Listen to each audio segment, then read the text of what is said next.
Welcome back. You're watching Gravitas. British Prime Minister Theresa May's Brexit bill was finally passed by Parliament and will become law today. It means that she can now trigger Article 50 and start Britain's divorce from the European Union. But it wasn't all good news for Mrs May. Scotland's First Minister made a surprise announcement stating that she plans to hold a second referendum on Scottish independence at the time when Brexit negotiations would be wrapping up. It means the British public is more divided than ever on what they see as their country's future. WION's Mandy Clark with the story. On the streets of London, many are wondering what lies in store for their country. From the housing market to food prices, everything seems to be under the cloud of Brexit. Even economists are unwilling to predict the future, since so much depends on the deal Theresa May can strike with the EU. Many are worried about the economy post-Brexit. The economy is going to bomb, I think. We've had all the warnings from the experts. For economy, it's the best to stay. It all depends on what the government is able to negotiate. The ugly side to Brexit has been the spike in hate crimes after the vote. Police forces report in some areas it jumped more than 50%. Charities warn Britain should be prepared for more spikes once the Brexit negotiations get underway. But the public is hopeful that the hatred is behind them. I don't know why they want to stop the immigrants from Europe. Well, I think it's probably contributing, or has already contributed, a rise to intolerance to other people from other countries, and so that's quite a negative thing, I think, in general.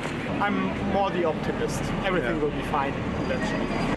Scotland's First Minister says she's going for another referendum on Scottish independence at the time when the Brexit deal should be closing in the spring of 2019. The surprise announcement by Nicola Sturgeon was unwelcome by the Prime Minister. Mrs May warned that politics is not a game, but in many ways she faces a real political game of chess. She has to win the best deal possible for Britain in terms of the economy and immigration, a deal so good that it will convince Scotland it has a better future remaining inside the United Kingdom rather than as an independent country in the European Union. Mandy Clark, WION, London. And to help us understand what will follow, we have with us former diplomat Shiv Shankar Mukherjee with us in the studio. Good evening, Mr. Mukherjee. Good evening. Should Theresa May be celebrating just yet with the House supporting her bill as it is? Well, I don't think she should be celebrating. That would be premature. What the Parliament vote has done is basically remove an internal problem that she was facing within her own country. Which is when the Supreme Court laid down an injunction that there should be parliamentary oversight over whatever she negotiates. So the vote today gives her the freedom to start the divorce proceedings under Article 50 and gives her some leeway in negotiations without having to report back to Parliament every now and then. But as I said, this is just getting rid of a problem that she was facing internally. The real battle now begins, which is the negotiations with the European Union and trying to get the best deal that she can, which is not going to be easy in terms of what the levers have been saying, that everything is going to be just fine. That, of course, it isn't going to be. The period that is mandated for finalizing the negotiations is 2 years after triggering the process. Now, I've served in the European Union when it was the EEC and been part of the trade negotiations with the EEC way back then, even when it was an actually much smaller group of countries. One thing that is absolutely certain in my mind is that it's not going to be 2 years. It's going to be much, much more. Okay. I mean, there was a period when it took months to sort out an expansion from 6 to 9, it took months to sort out the economics of who was going to share the profits of one duty-free shop in one little island between Norway and Britain. So that apart, there are two huge complications she faces, apart from the ones that we all know, which is that Brexit is Brexit, that's what she has said, and out is out, that's what the President of the European Commission has said. So the Commission is not going to be in a mood to be very generous to Britain. So her task is cut out anyway. But the two huge complications he faces, one, of course, was referred to by your correspondent in the report that you just aired, which is Nicola Sturgeon of Scotland, Scotland voted more than 62% to stay in the European Union. Right. If you look at the votes and look at just Scotland. Now, it is true that the Parliament in Britain, headed by the Prime Minister, can say no to a referendum. But that doesn't remove the political pressure on Westminster if Nicola Sturgeon and the Scottish National Party goes ahead with her demand that, look, the last time when we had a referendum 2 years ago, and 55 to 45 Scotland said we will stay with the UK. Today, the situation is entirely different. At that time, Brexit hadn't happened. Today, we are being dragged into staying with the United Kingdom and leaving the European Union when most of our people want to stay in the European Union. So if you don't want to stay in the European Union, let Scotland make Scotland independent so that we can stay. That is going to be one huge problem. The other one is going to be on the European side. Holland has gone to the polls today with a right-wing leader, Geert Wilders, doing very well at the polls. God knows what will be the final result. Very soon after that, he called it the quarterfinals, quite rightly. The semifinals is going to be France, and then where Marine Le Pen is doing very well indeed. And then the finals in September, when Angela Merkel is going to the polls in Germany. Now, if the right-wing sweep that is sweeping over Europe, even if it does not get these candidates to win, but if it produces a kind of surge towards negative feelings towards the European Union and throughout Western Europe, then the European Union itself is in trouble. Now, that produces a kind of mess which is not going to be good for Britain as well. Those who voted leave will, if they think that the breakup of the European Union is, which Brexit seems to herald, is going to be good for the UK, it's absolutely wrong, because what they want now is access to the single market. Right. So if there is no single market, then they go back to WTO rules, which in any case today, if the European Union stays as it is the worst case scenario.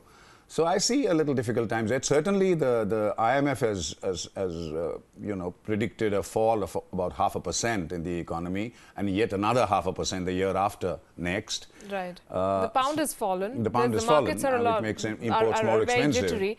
There are two parts to this story, of course. One, as you mentioned, how the governments are going to deal with the long-drawn procedure for the exit. The other, of course, concerns the people. What do they feel? You know, people all over the world have heard about Brexit. Britain is leaving the European Union. But what does it mean for them? What does it mean for an Indian student who wants to go and study in the UK? What does it mean for a software engineer who's already working in London? Theresa May and some in her government have said that it will not affect immigration, but as Mandy's report showed, there's a rise in hate crimes. There's a sense of fear and uncertainty. How should people be looking at this? Well, as far as hate crimes are concerned, certainly, regardless of whether you look at individual incidents as isolated incidents, there is absolutely no doubt that Brexit on this side of the Atlantic and the election of Donald Trump on the other side of the Atlantic creates an atmosphere where hate crimes rise, because those who indulge in hate crimes are those who already have those feelings of hate within them. They're kept in control when there's a liberal atmosphere, and they're let loose at a time like this. Because Brexit and the other side of the Atlantic, the election of Donald Trump, were both based, look, let's face it, on xenophobia, on making immigration with its subtext of terrorists creeping into the country as a phobia, as something to scare the people, and link it to jobs, that the immigrants, A, contain terrorists, and B, are stealing your jobs. So at a time like this, hate crimes, the uptick in hate crimes is to be expected. But you talked about Indian students, perhaps Indian businesses as well, software engineers who go there for short periods of time.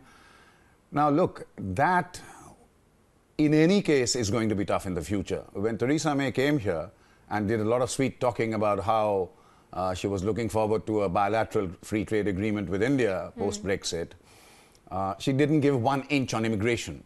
She was, as Home Secretary, the originator in some senses, and certainly the one implementing stronger and stronger immigration barriers.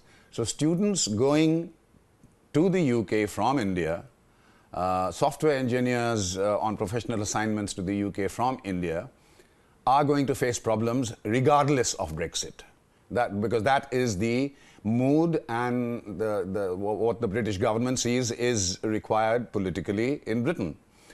The only silver lining I can see, the only little hope I can see is that if the British government, if and when the British government negotiates a bilateral free trade agreement with us, we should be nimble enough and tough enough to demand our pound of flesh on these two issues. If we succeed, well and good. If we don't, there are going to be the kind of problems that are there even today. Absolutely. I want to play out some more sound bites, how people see Brexit and what it means for them and their lives before we carry on this discussion. The economy is going to bomb, I think. We've had all the warnings from the experts. For economy, it's the best to stay. It all depends on what the government is able to negotiate. Everyone's talking about the government's negotiation. What does it mean when we say that the government is going to negotiate a deal? What is the deal that Britain is trying to strike with the European Union now? Well, to put it very realistically, I think you want a straight answer. The straight answer is Britain has derived over the years a number of advantages by being in the European Union.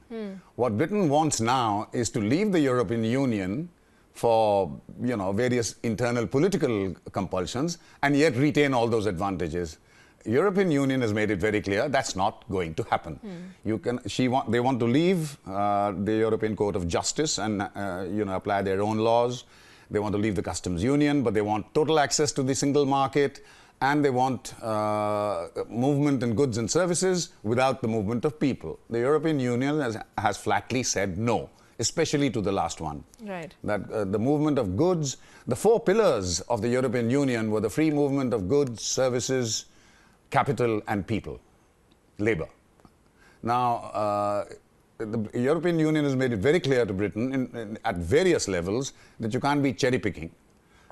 It's going to be all of these, particularly the movement of people, or negotiate on all four pillars. Right. So Britain has got a lot of tough negotiating to do.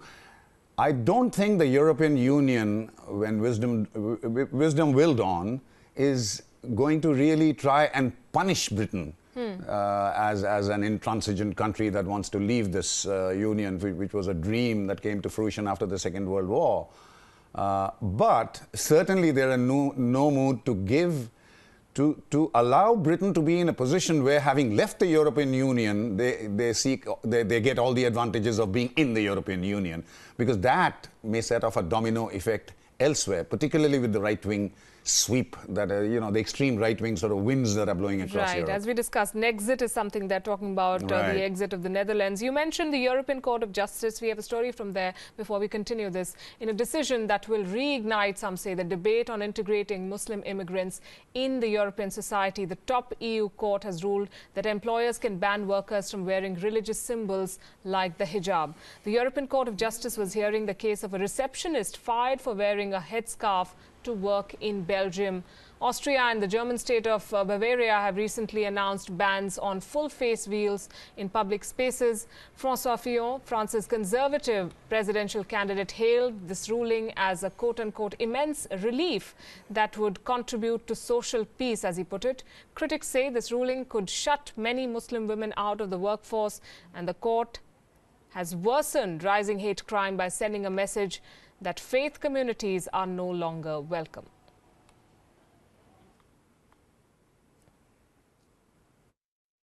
In feite tot gevolg heeft dat de personen die een bepaalde godsdienst aanhangen of een bepaalde overtuiging hebben, bijzonder worden benadeeld.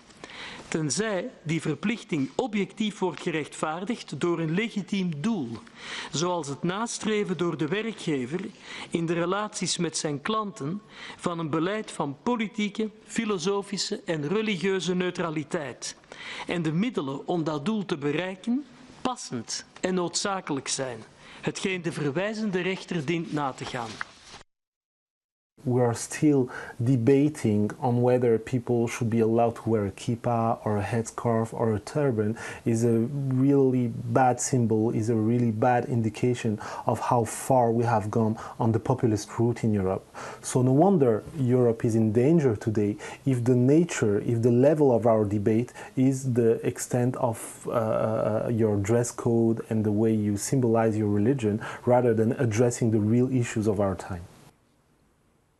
Right. You mentioned the right-wing shift, the winds that were blowing. Do you think a decision like this is going to feed to that as we talk about immigrants in Britain? This is something that affects people across Europe.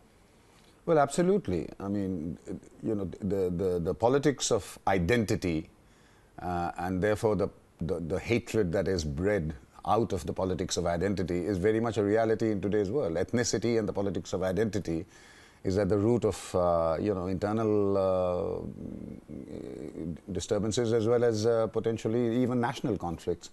So this is a reality that will have to be faced. And at the present moment, if you're looking at the West, if you're looking at America that you know, sets the tone in so many ways, across the Western world, if you're looking at the whole of Europe, yes, this is a time when, call it Islamophobia or call it an extreme right-wing mood, fueled by low economic growth since the financial tsunami hit in 2008, the skillful use of populism with its subtexts of, with its ammunition of xenophobia, of the fear of terrorism, of Islamophobia and so on. You combine all this into a lethal cocktail, and we are looking at times when, you know, at a time when this kind of thing does not seem to be in retreat. It seems to be actually on the march. Absolutely. I'm going to leave it at that. Mr. Mukherjee, thanks very much for joining us here on Gravitas. It was a pleasure talking to you. And we're wrapping this edition of Gravitas, where we bring you news, international news that affects you, the people. Thanks very much for watching.